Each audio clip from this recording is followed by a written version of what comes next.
Hello and welcome in, everybody, to a little bit of something unique and new here for the state of Louisville. I'm producer Keith. With me is Nick Connor and Ty Spalding, and tuning in just in the nick of time, Presley Meyer. What's going on, guys? I have no idea what just happened. As soon as the end of the timer hit there, it just kicked me off. I don't know what happened. Anyways, everybody, welcome. How are we doing? Doing good. We wanted to get together, do a little live stream, do a little discussion about the talk of the city right now, which is the PGA Championship. So I got with Keith about a week ago, and we just wanted to find a time to make things work, get together and discuss what I'm kind of surprised at how palpable the excitement is this year. I don't know what it is. I don't know if it's maybe because it's happening in May on the back of Derby. I don't know. Maybe just a city hungry for great sports, but it seems compared to even 2014, the excitement's even more palpable.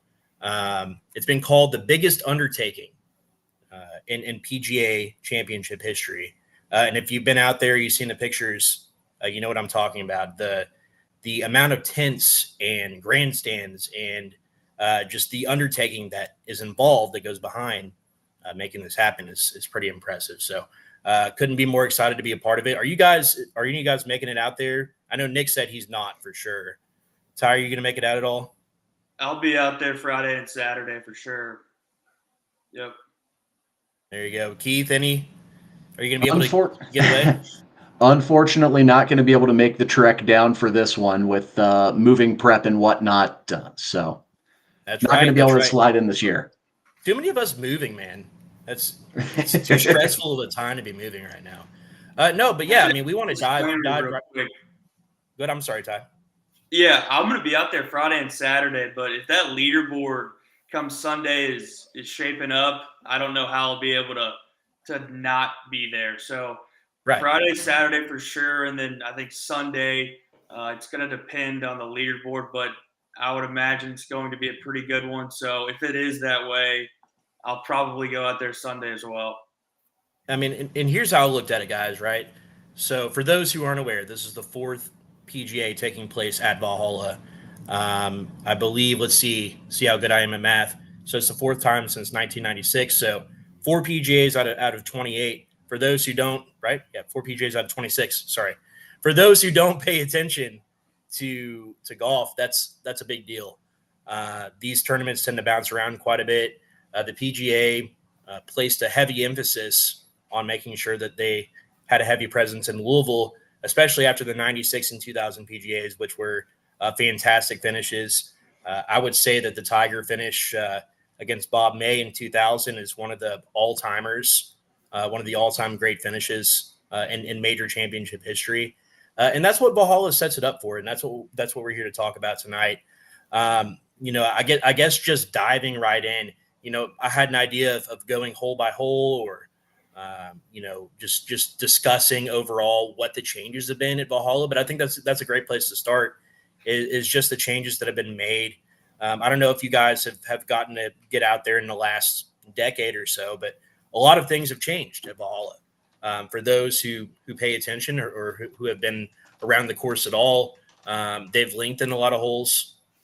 They've done their best to try to make it look more like a Kentucky atmosphere, a Kentucky type of golf course.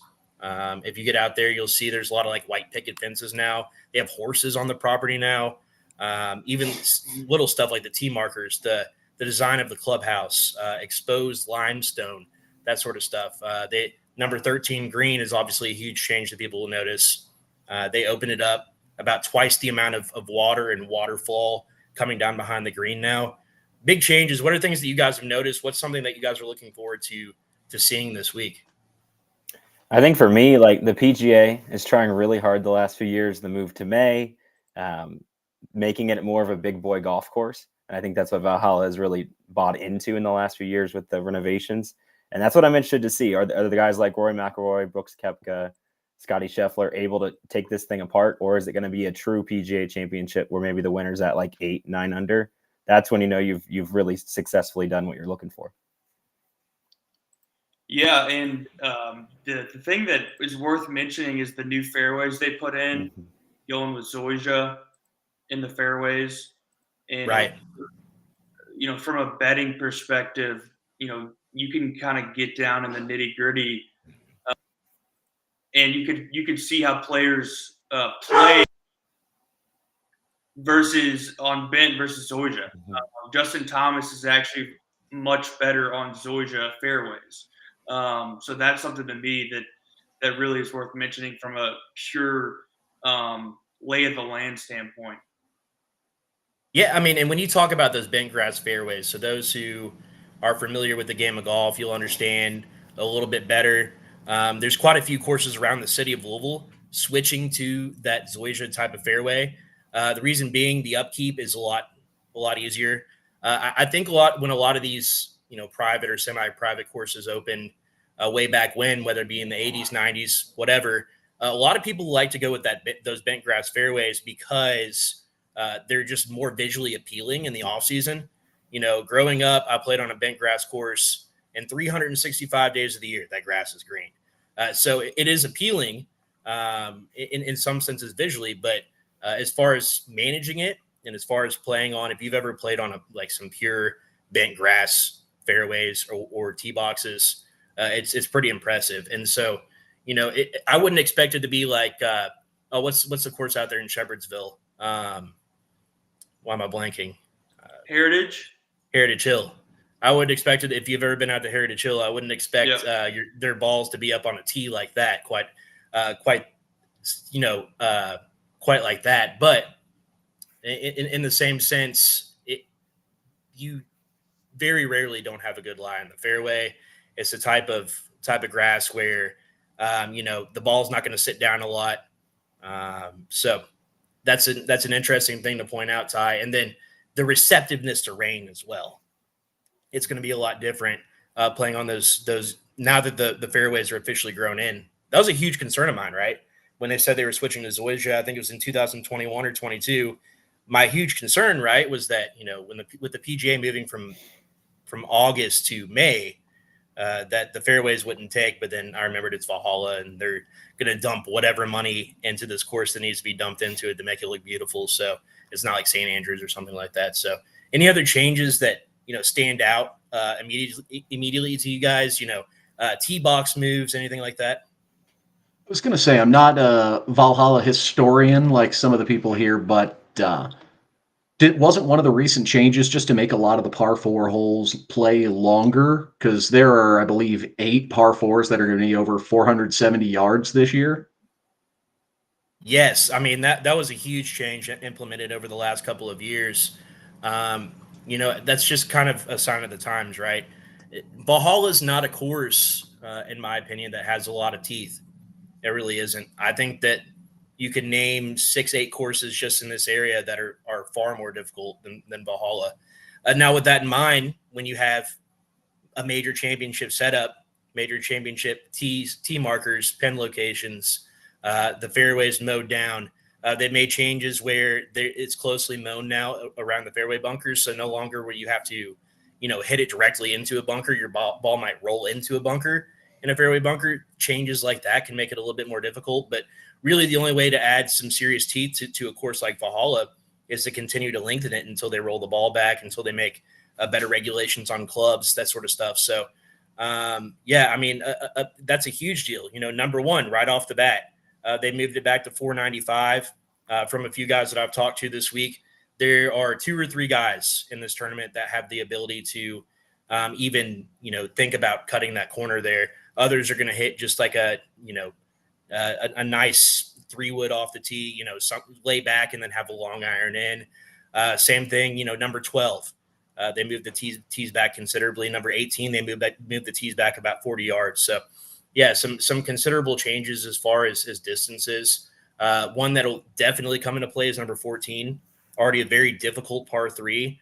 And they're making it just that much more difficult by moving it back and also changing the angle a bit. So I think on Sunday, they'll probably have that back right pin location where not only does a front bunker come into play, but there's also a tree that it overhangs the green. So, a lot of things to factor in. Holes that stand out to you guys. What are the holes here that are gonna make or break this tournament?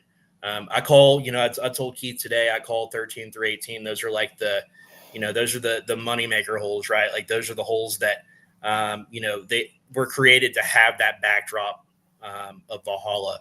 The island green on number 13, the creek on number 15, just the difficulty and the overall view of number 17, where you have to carry it 260 just to get to the fairway, and really, makes it an extremely challenging second shot because they're not able to cut that corner anymore.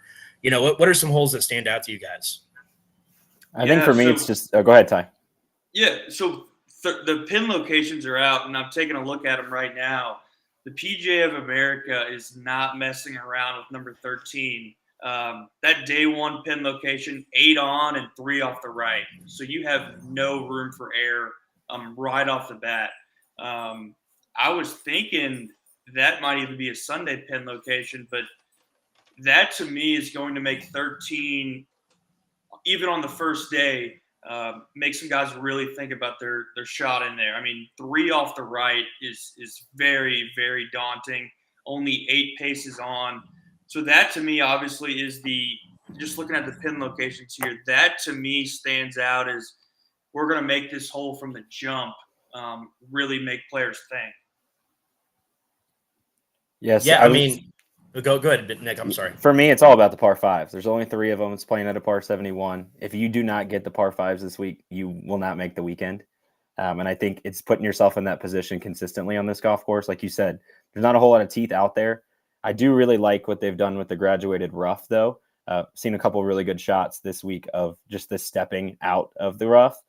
If you're not hitting the fairways, you're not going to make a good score around here. But you're also going to see guys, if they take advantage of the par fives, that could shoot 5-6 under on a day. So I think for me, it's really the par fives and hitting the fairways.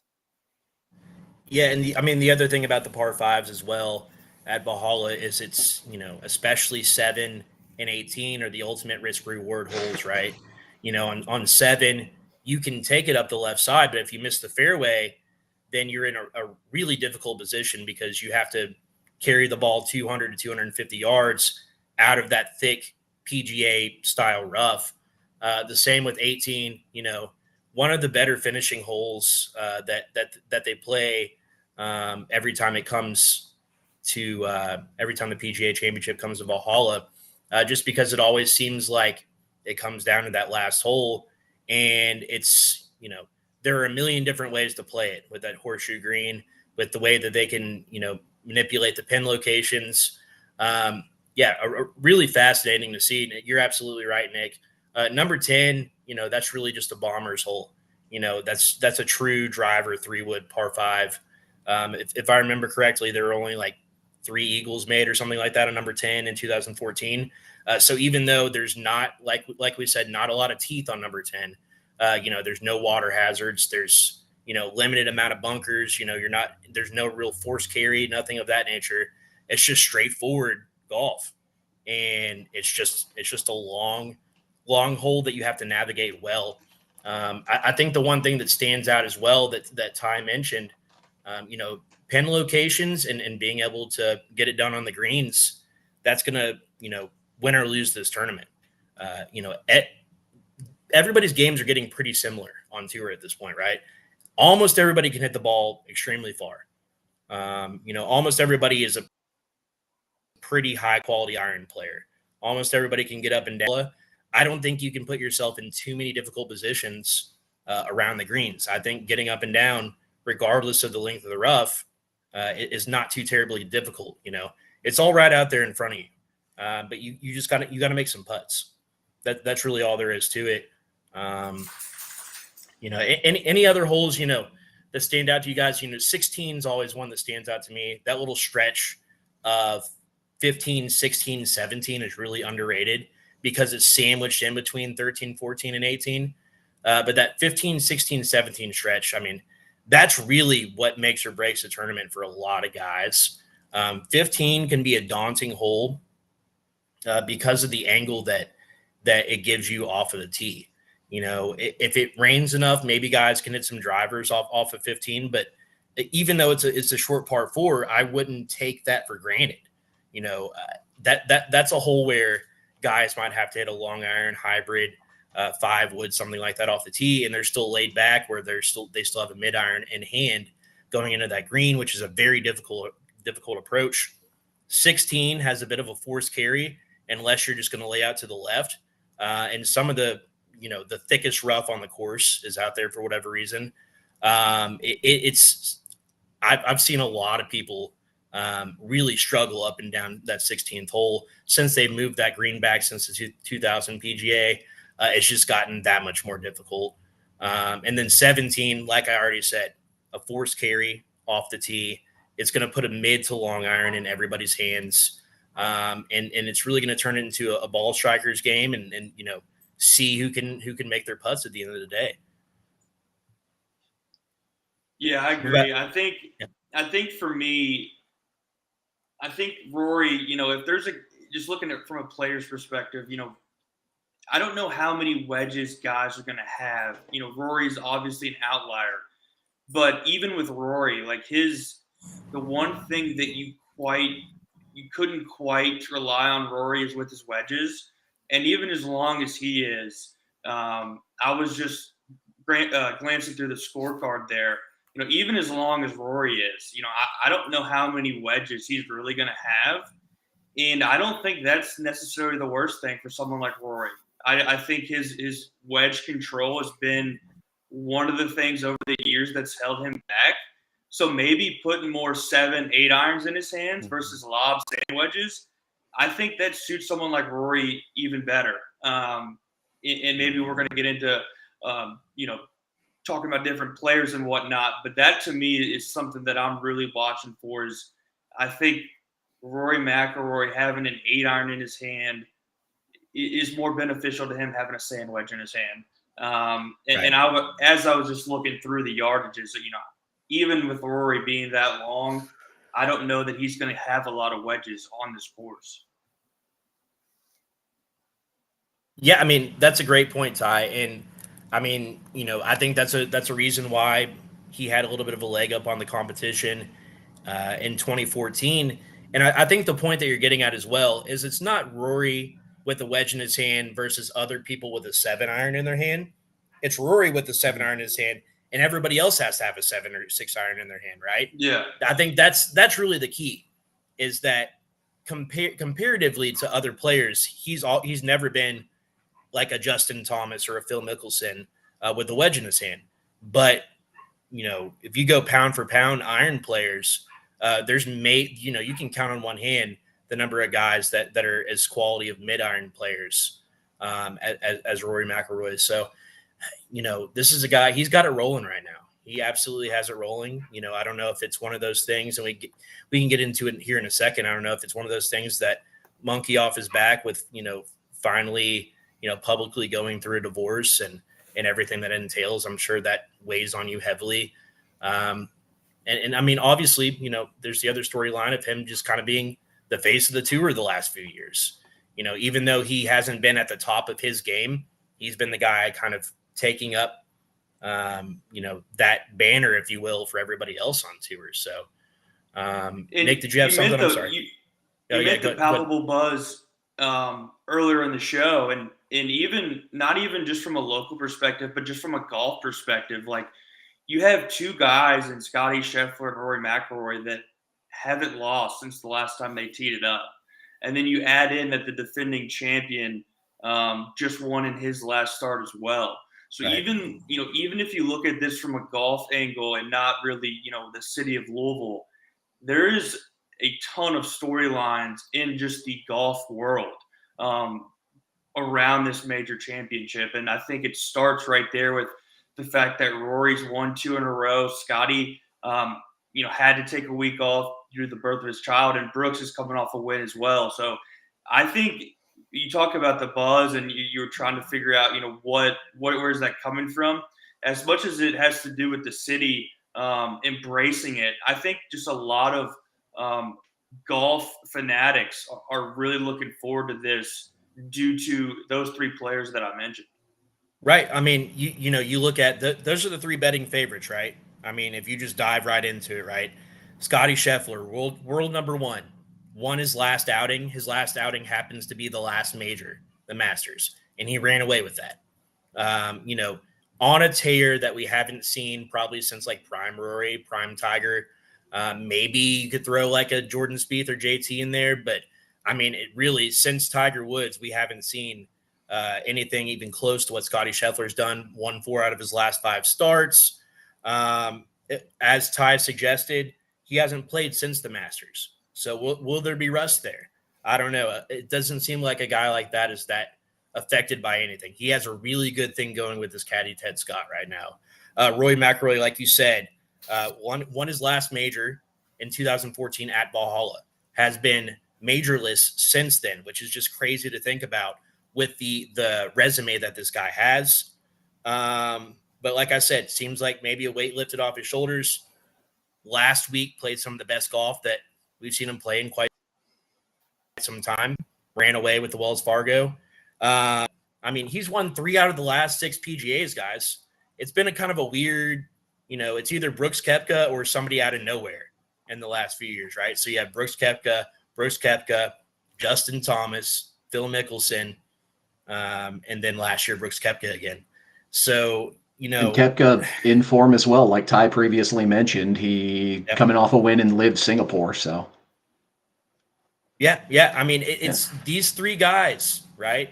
These are the guys that are head and shoulders over the field. Like if this was horse racing, you're putting like an exacta box with these 3 horses in it, and I can almost guarantee you that you have a really good shot of 2 of them coming in.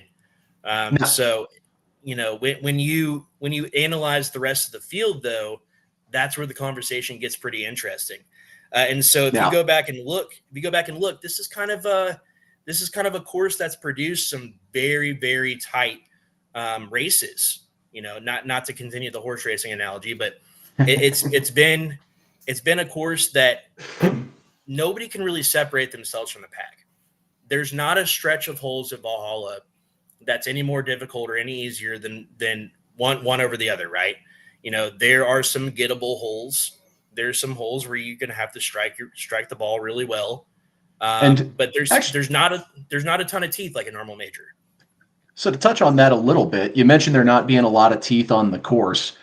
Where are the areas on course that you think are going to give players the most trouble? Where are we going to see those instances where the guys who are in the lead come Sunday, where they take that lead at? Yeah, I mean, I think there's a nice little stretch there of 11, 12, and 13, really 11 through 14, that there's a chance for people to separate themselves, right? 11 is a long par 3, but it's gettable. I have to always remind myself that we're thinking in terms of the 150 best players in the world approaching these par 3s and not myself like a 2 handicap. It's a little bit different. And so when you look at it from that perspective, right, I think 11 is gettable, but 11 can, there's some challenges there as well. That's a green where if you miss that green, that's not an easy up and down. Number 12, just because of the length and because of the accuracy that it demands off the tee, can be very difficult. So number 12 is also one of the more difficult greens on the course. There's a lot of undulation in a couple of different directions on number 12. So finding the right tier is absolutely paramount. And then if you miss that green short, as I don't know if you guys remember, Phil back in 2014 missed the green short, and it's a very, very difficult approach. Double tiered fairway. That's a hole that I'm going to go park myself at on Friday. Because I think that a lot of movement's going to happen there. And then as we suggested 13 being the shortest par 4 on the course, only from directly from tee to green is like 30 yards longer than number 14, the par 3 after it. But can present a lot of challenges. Number 13 green is much more difficult than these pros make it out to be. to keep it on that green and put yourself in a good position. In my opinion, I think it's a very difficult hole. But again, all of these holes, it's going to come down to making your missing putts. It really is. You look at Dan Rappaport laid it out perfectly yesterday. Number 13 is a green where you see in the Ryder Cup where Boo Weekley is driving the green, right? That's not going to happen this week. I don't think they're going to move the tees up and make it like a 290-yard par 3, being a long iron or like a 5-wood down into the same area and then having like a 100-yard approach shot. Almost every single person will basically do the exact same thing. So although it looks like there's a bunch of different ways to play it, when there's millions of dollars on the line, that's not the way these guys are going to approach it. So, what does anything else stand out to you guys as like an area where guys will separate themselves? Yeah, to me, I'm looking at hole number 2 for guys starting on the front. This play is the toughest hole in 2014. It's a par 5 for members, par 4 for the tour. And you've got water all to the left. You got trouble right. And so if you're someone starting on the front, I think if you can get through 1 and 2 at even par, I think that's a great start.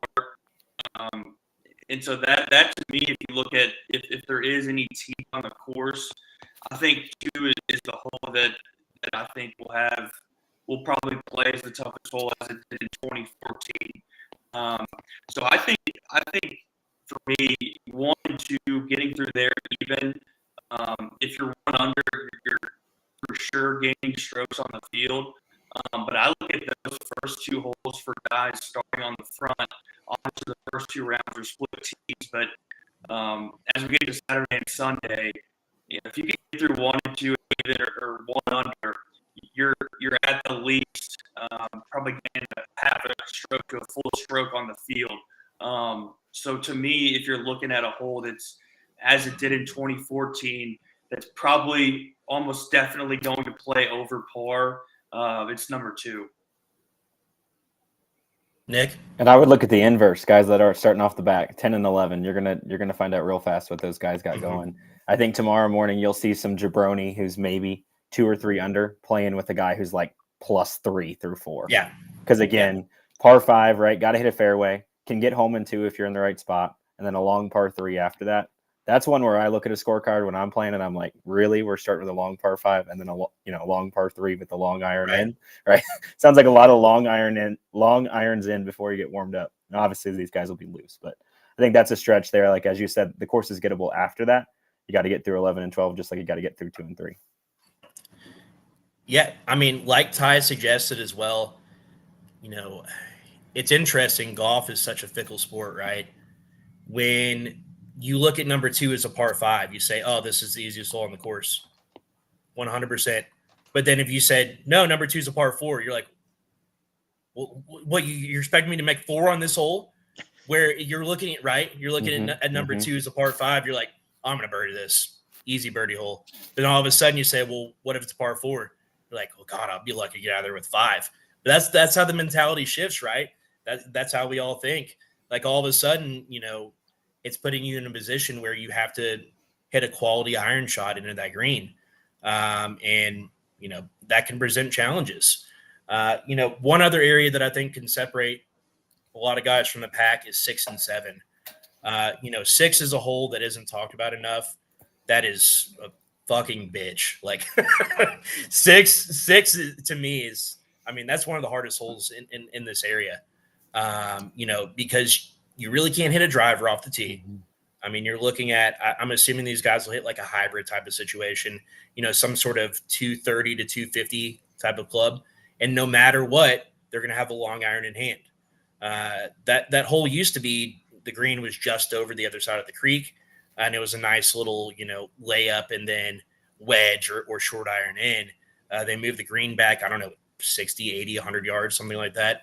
And it's basically turned into, if you miss the fairway there, you're almost guaranteed to be making bogey or worse. You're just doing damage control.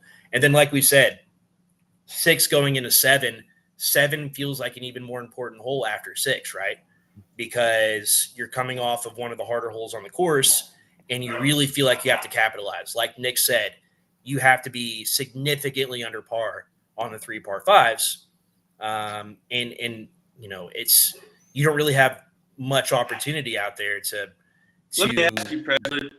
And to your point, number 6 plays the second hardest hole in 2014. So that is number 7. I mean, do you think what percentage of the field do you think will take the risk on the left side of the 2 fairways? 70% Really? probably. Yeah. I think guys understand the importance. I mean, the PGA is a little weird, right? Because you have 20 club pros and like 10 guys that are like way past their prime. Like you got past winners that have you've got Rich invite. Beam. Yeah, you got Rich Beam out there. You got John Daly riding a golf cart. Like there's just a group of guys that they're just not going to hit it over there. It just doesn't make sense to. And then you have 20 club pros that could shoot anywhere between, Michael Block and me, right? So for real though, he's being serious. That's reality. Yeah. Somebody's going to shoot 25 over in the first 2 days. 1,000%.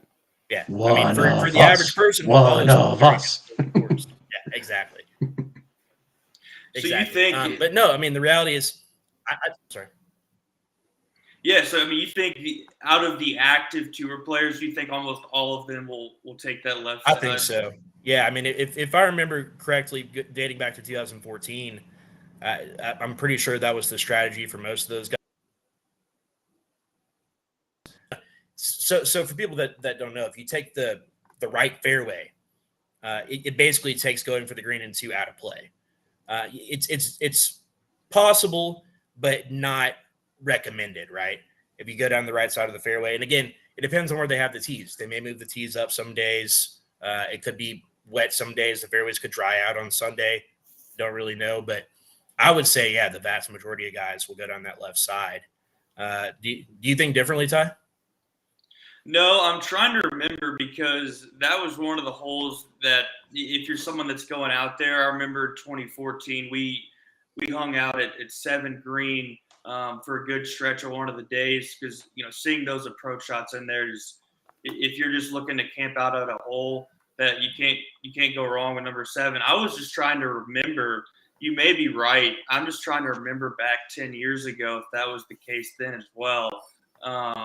And for whatever reason, I can't remember because I know we were camped out on that hole. But for some reason, I was thinking it wasn't as lopsided as 70%. But I trust you. I don't remember.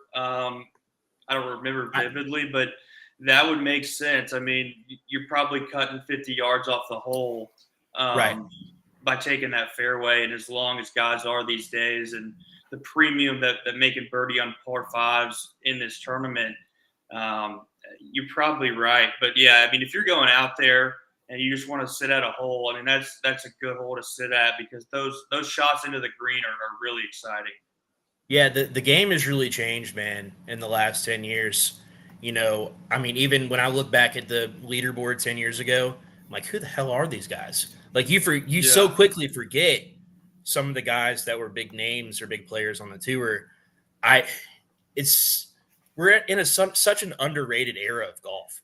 And I think it's because we're searching for what's that next thing, because the Tiger era was so different than anything that preceded it. And I think that, there's just this, we're trying to find an identity for what we're watching, and lost in the mix of PGA versus Live and, the elevated events and everything that it has entailed. I mean, really lost in all that is there's probably 30 guys out there that are just better than anybody's ever been. And just because a guy like just throwing a name out there, like a Will Zalatoris isn't out there winning every week. Just because Xander Schauffele hasn't won a major, that doesn't mean that they're not one of the best players that's ever walked the face of this earth. And I think that's a very important thing to keep in consideration. And then the other thing, obviously, to take into consideration as well is just, how competitive it is. and how motivated these guys are coming off of Live. I totally doubted that these guys would come in after playing 3 rounds instead of 4 week in and week out and just dominate. And they really have. I mean, they've come in and been fantastic in the majors. So that's, something to take into consideration as well. But yeah, I mean, players are longer, they're more accurate. Ball striking is absolutely at a premium. And that's what they're trying to do at Valhalla right now. They're trying to make this so that, it's you got to strike the ball well, and you have to putt the ball well. I don't think that getting up and down around Valhalla is super difficult. I don't think that there's a crazy amount of people getting penalized. With that being said, it's a challenge, and you have to play well to win this tournament still. And the way that the course is set up, there's no way for guys to separate themselves. So they got to play 72 quality holes. So I think that's what makes this such an exciting venue. So speaking of challenges that you mentioned, Press, I don't live in the area, so I'm not up to date on the latest weather reports that you all are getting. How bad is the rain supposed to be on Friday for the tournament? And do you think that'll have an effect on play? I know, Press, I talked to you a little bit offline earlier about, could that be a day where you see maybe some mutters sneak their way into the weekend just because they play well in inclement weather? Or is that I was so locked into this for the Masters, and every name that I came up with was just an absolute flop. The Shane Lowry being one of them. I was like, Shane Lowry's going to come out and shoot 600 the first day in the rain. And then the reality was, it was just the usual guys for the most part. But yeah, I mean, it's definitely gonna be a factor. Let's take a look here. Let's get our weather channel. I'm sorry, Mark Weinberg, I don't have. We are looking at tomorrow, Thursday. We are going to have a high of 78, partly cloudy, and then 84% chance of rain on Friday. Which, of course, the day that I'm planning on spending the full day out there. Pack a poncho. Down range. Yeah, we're bringing the hiking shoes, and then the full rain suit. So, but I suspect that me and Ty might spend a lot of time in a tent somewhere. So what does it look while you have it pulled up there? Is it going to be like an all day rain, or is there any? See what they say. Showers and storms in the morning, then cloudy with rain likely in the afternoon. High of 69. Nice. Wind southwest at 5 to 10 miles per hour. And then in the evening, rain early, then remaining cloudy with showers late, low of 59. So sounds like you all are going to be getting it basically all day. Right. That's what she said. We're looking at probably just rain all day and just embracing the elements and doing the thing. I'll probably put my phone in a plastic bag. Let's go. And that's the thing, right? Like the reason that I get so invested in this right now, my fiance just does not understand why I'm so invested in this. We could never see the PGA come back to Louisville. That's right. That is a very, very real possibility. Yeah, they're making a huge pivot away from some of the more bland golf courses, to say it nicely. Right. And I mean, to be honest with you, I don't know if I call Valhalla bland, but it doesn't penalize you around the greens like a major championship course does. They can't get these greens up as fast as a typical major championship. And so I think they get concerned about that. I mean, there was, going back to 2000, Tiger complained about how easy the course was. He said it wasn't a major championship type of venue. You've had he does that pretty often. No, you've had several guys over the years make comments about Valhalla. I can't remember who the other infamous one was, but there's been a handful of guys that have complained over the years. Yeah, I get it. But I think that the saving grace for Valhalla is to have yet another fantastic finish. And I think that's what's in store, guys. I really do.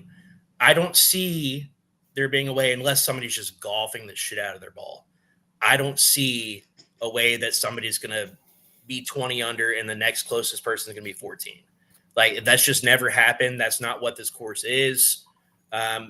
Like we said, everybody's going to have similar situations, right? Everybody's going to have be in similar locations. You're not cutting corners. You're not, worried about somebody being in, there's not a crazy amount of hazards. It's all right out there, right in front of you. So everybody's going to be hitting the same tee shots to the similar locations. They're going to have this similar approaches into the green. So with all that in mind, it's going to just come down to a battle of who's striking the ball the best, who's putting the best. And right now, it's like we said, it's those three guys that have stood out. But who do you all stands out as, like, I know we've mentioned a few guys, but who stands out as a great pick this week that nobody's talking about? Well, just a preface. So those three favorites you mentioned, all of which actually having a little bit of adversity coming into Right. the weekend. Some a lot less serious than others. So Rory, with what he's going through, you hate to whittle that down to saying it's a distraction off of the course, because it's obviously much bigger than that. But Rory dealing with that. Scotty, I can't imagine he's gotten much sleep the last couple of days with the birth of a newborn child. And this one I kept just throwing for kind of laughs. Brooks Koepka, big Florida Panthers guy, big. And they are doing numbers in the Stanley Cup playoffs right now. And if you ever seen Koepka at those games, he gets pretty banged up. So got to imagine he's probably coming off some pretty bad dehydration over the weekend in the prep for the tournament this week. Hey, John Daly won the PGA drunk, so I don't want to hear any excuses. Very true. Very true. Let me make the case for Justin Thomas real quick. Okay, beautiful. So here's a stat I came across earlier doing some research, and it's crazy that golf is analyzed to this degree. But so we mentioned the Zoysia fairways earlier in the show. Over the past 36 rounds, Justin Thomas is first out of the PGA and LIV in strokes gained on Zoysia fairways. So that's an impressive stat. Yeah, so that is a stat that's way down in the weeds, but I think it's relevant. And then I also came across a study that if you take the top 25 courses that are most similar to Valhalla and tallied up everyone's results on those courses, Justin Thomas is eighth on that list. Yeah, I saw that one. So, yeah, it looked like it was the three front runners again. And so you have Rory, Scotty, Xander. Actually, Brooks is not. Brooks is not on here. He's not eligible. Okay, maybe that's what it is. But anyways, so obviously want JT to do well. But if I was trying to make the case as to logically why he would perform well, those two studies I came across today make me feel a little better about him maybe rounding into form. And I think also, I think with JT, it's, he feeds off of energy. And we've seen it at the Ryder Cup and the President's Cup over the years. And so maybe this crowd is what he needs to really get going. So that's a guy to me that if I'm just trying to make a case for someone I want to do well, I definitely stumbled upon enough to make me believe in that. Another guy that's under the radar right now is Victor Hovland. He looked last year at the FedEx Cup playoffs. I think it was the BMW. I mean, that back nine he put together was one of the best 9 holes of golf you'll ever see. And there was a long story written today by the No Laying Up guys about how at Augusta a few weeks ago, Victor Hovland went into the night hitting balls. Everyone on the course had left, all the patrons, all the players, and he was still just hitting balls trying to figure things out. And I believe as of today, he's back with his old swing coach. So, if you're looking at this from a gambling perspective, Victor Hovland is probably still among the, top 20, top 25 favorites. But compared to the form he was in to now, I think you could probably still get some value on a guy like Hovland. And especially if he maybe found some old form with his swing coach. that's a guy that's a ball striking machine. Yep. You talk about mid to long irons. I mean, that's a dude who flushes those. So Hovland is a guy that has flown under the radar. He Yeah. had a good day at Augusta and then blew up, and you never really heard about him again. So that to me, Hovland is you want to talk about under the radar. He fits that mold to a T. I actually just got him pulled up. If you were trying to get him for top 20, I'm looking at DraftKings right now.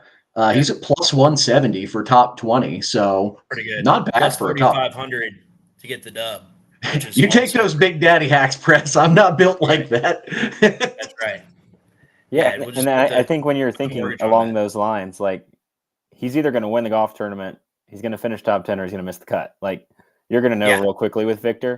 And he's a guy who says like, I don't really like to play through it when I don't have it. Like he said that publicly. And also as of 2 hours ago, he and Alex Noren were the only ones still on the green at Valhalla. So there's a very good chance that he's still out there grinding in the lights right now. But kind of along those lines, I'm going Max Homa. This dude has it. He has what it takes. He has not been in majors really till the end of last year with the Open and with the top 10. And then you saw him in the Masters in the picture for quite a long time. This is a guy that for some reason on big boy golf courses plays better. It's like he locks in a little bit differently than some other guys. We saw him obviously at Quail Hollow in the past with the President's Cup. We've seen him in the Ryder Cup. He loves the big moment.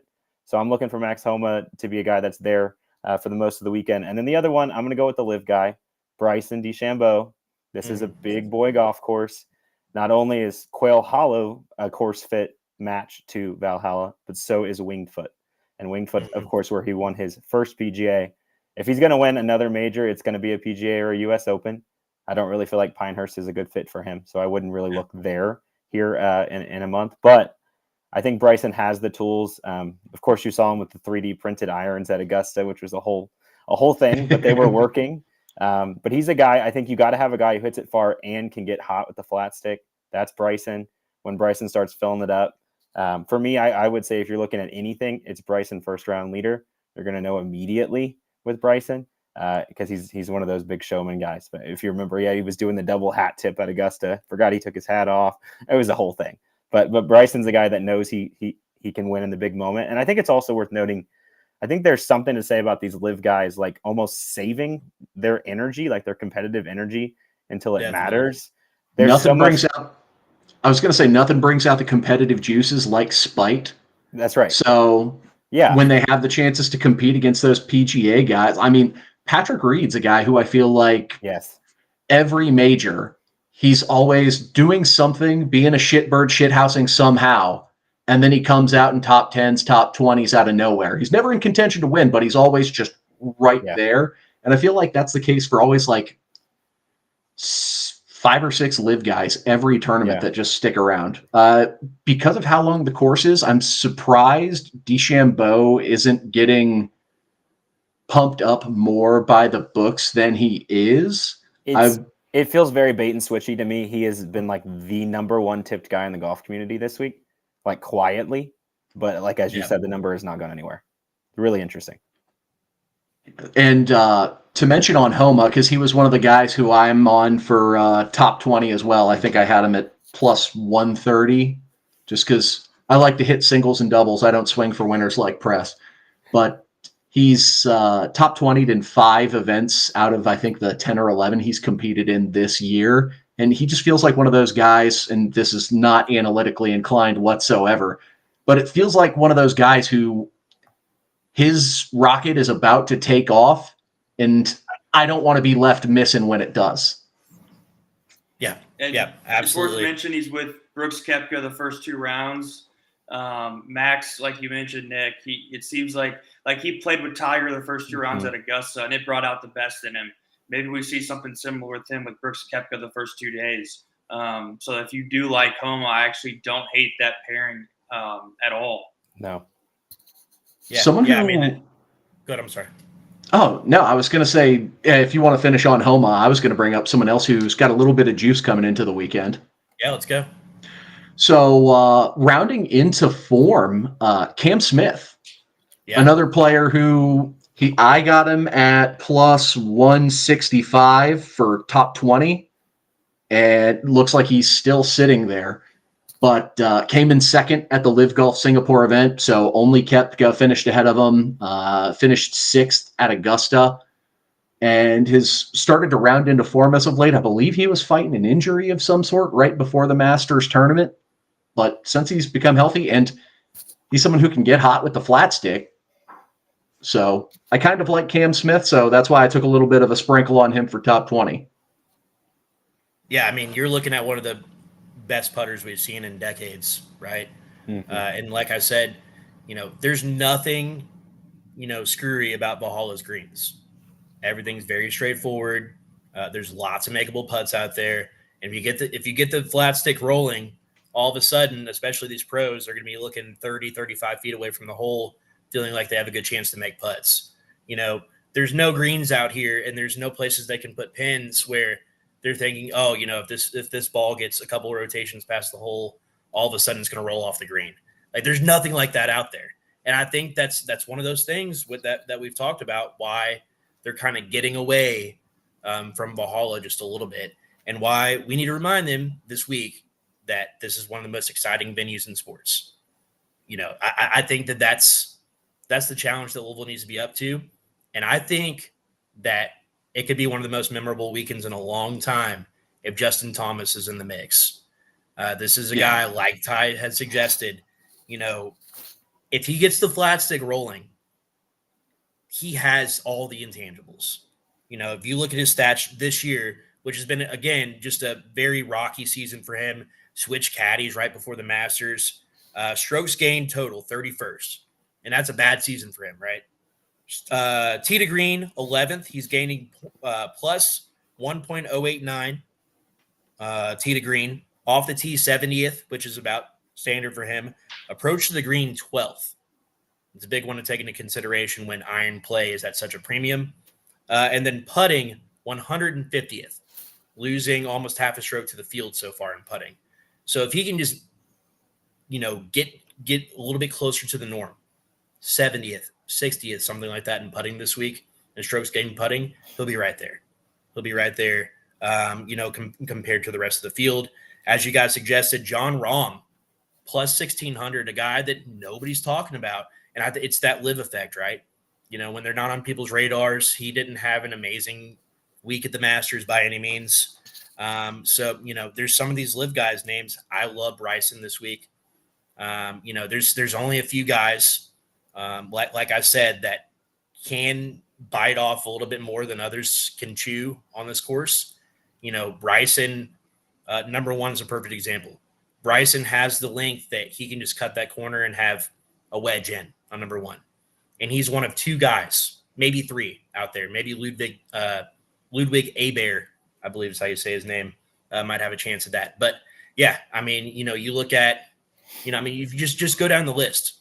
Bryson can turn this into like a driver, short iron type of course if he's hitting his driver well. This can also turn into something where he's just completely blowing it off the map and he misses the gut. So there's a chance of that as well. I like Bryson a little bit more. We talk about these big boy courses.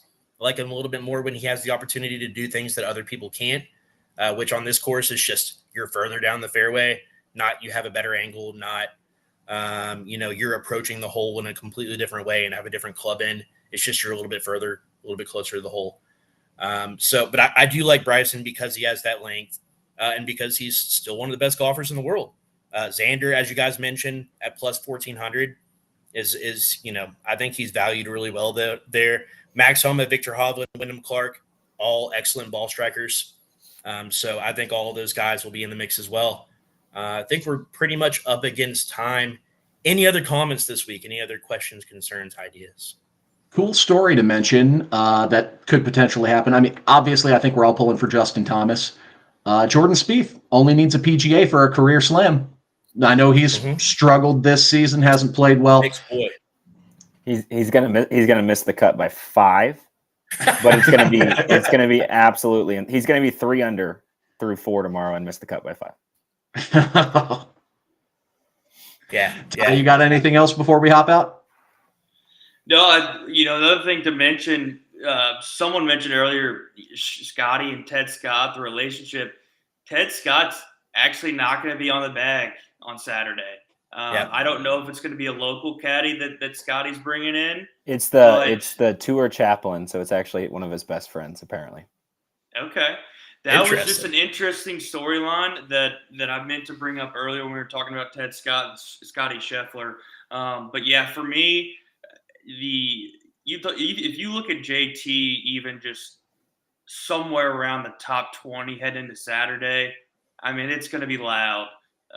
So just really excited, really, really glad that this city is, hosting two international world class events in the same month. That just doesn't happen. And I think we need to really just slow down and embrace, what this month has brought to this city. So I'm looking forward to seeing.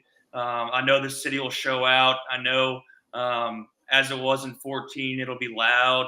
The galleries will be, very supportive. So I'm just looking forward to this city really showing off this weekend. Yeah, no, it's gonna be a fun week, man.